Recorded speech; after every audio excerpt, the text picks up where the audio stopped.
sunset at Sepang International Circuit. Hello everybody and welcome to OpenFed Gaming.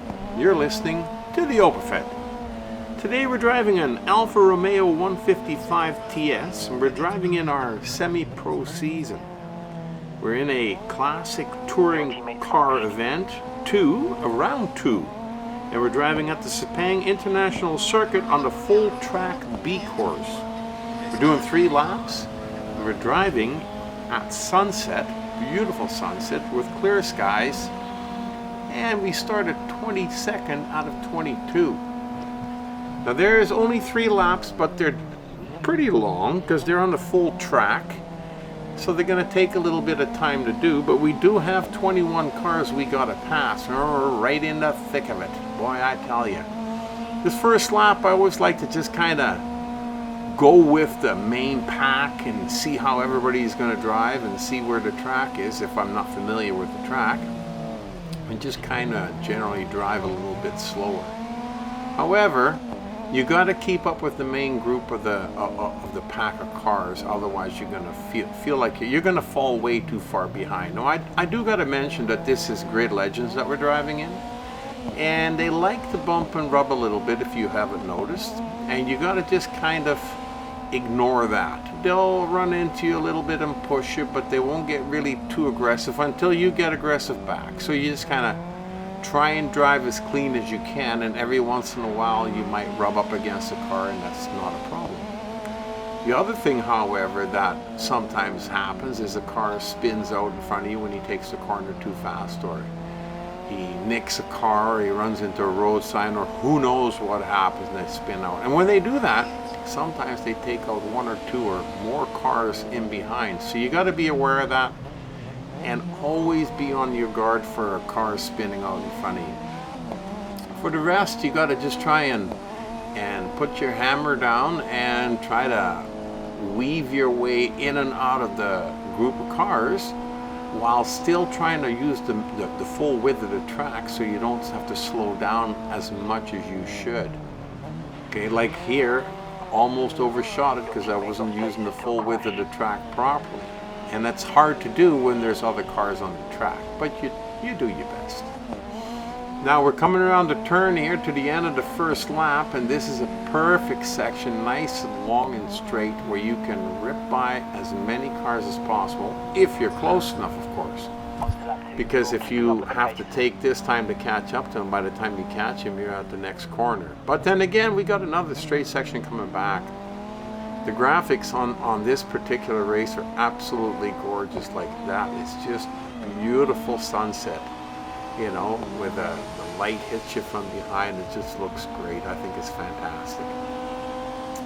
So while we're coming back here, we're taking that opportunity to rip by almost everybody. We only got 2 cars left, so we're about halfway through the race, maybe not quite. So we're in really good position, but like I've said many times before, you can pass these guys and you can take the lead, but can you keep it? Well, those 2 guys that just got by me think otherwise. And that one guy that tried, but I cut him off because, I mean, come on. Letting 2 cars go by you is enough. We don't need any more. Now we got to fight extra hard again and pass them back again.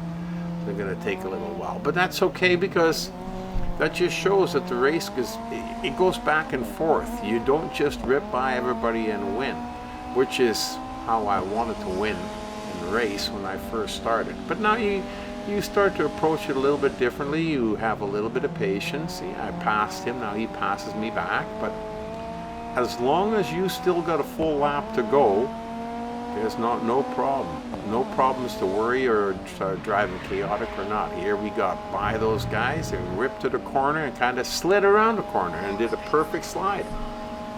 So we just keep at it, because you can't stop, because you got to finish the race. You see that checkered flag. Now, the one thing I've always been amazed at is how these cars in these races, I find, you know that they slow down around corners, and I can see that, but some of these guys almost stop dead on the track, and it's just impossible to avoid them sometimes, and that's just what happens. And that's just what happened right there, where he cut in front of me and I could not slow down quick enough. And he's just like barely moving, and you go, what are you doing?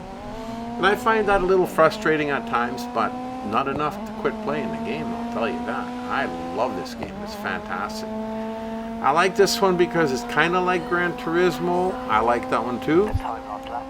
But this one, you can take a few more liberties, so it's not quite so rigid, which, yeah, you know, depends on what style you want to drive. You want to drive the one, you do this one. You want to drive the other, you drive the other one.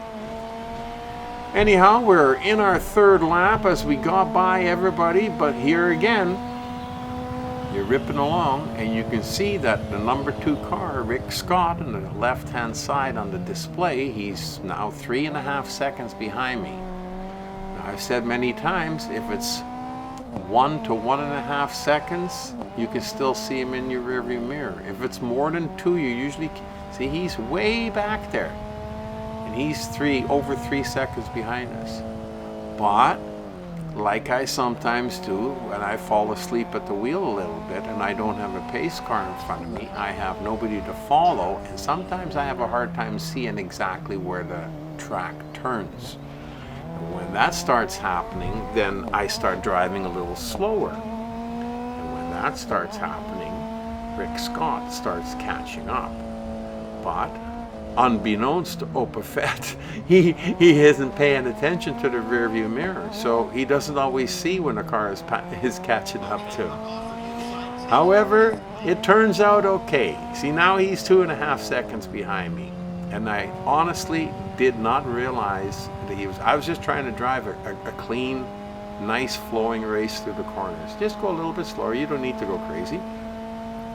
But while I was doing that, now Rick Scott is under 2 seconds behind me. I missed this corner, I couldn't see it.